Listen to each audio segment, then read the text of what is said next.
Marioupol, ville industrielle à l'est de l'Ukraine, l'un des cœurs de la sidérurgie sous l'URSS.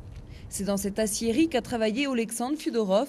Cet ouvrier non qualifié vient d'apprendre son licenciement. Son atelier a été supprimé. J'étais ouvrier dans ce combinat, c'était un métier dangereux. J'ai travaillé là-bas pendant 6 ans. Oleksandr vit dans cette petite maison sans salle de bain ni cuisine avec sa femme et ses 2 enfants. Il espère trouver un travail rapidement avant la fin des allocations chômage, car le seul salaire de sa femme ne suffit pas pour vivre. 50 €, c'est pas assez, on est 4 et il faut bien manger. Rien que pour la nourriture, on dépense plus de 100 € par mois. C'est cher ici.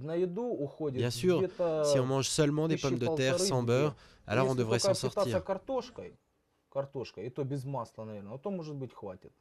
L'industrie lourde en Ukraine a été l'un des premiers secteurs touchés par la crise. Puis tout s'est enchaîné, chute de la demande, de la production, baisse des salaires, licenciements. Et difficile de trouver un autre travail à Marioupol. Oleksiy Koskilov se rend régulièrement à l'agence pour l'emploi. Cet ouvrier du bâtiment a été licencié il y a 5 mois. Il n'y a pas de travail ici, ou alors quand il y en a, c'est pas terrible. On nous propose par exemple un emploi de balayeur à 70 € par mois. Le nombre de demandeurs d'emploi a triplé depuis la crise. Celui des offres a été divisé par 5.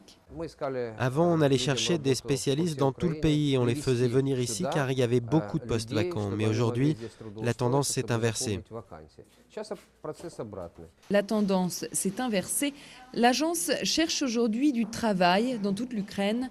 De plus en plus de chômeurs sont prêts à quitter la région, voire même le pays.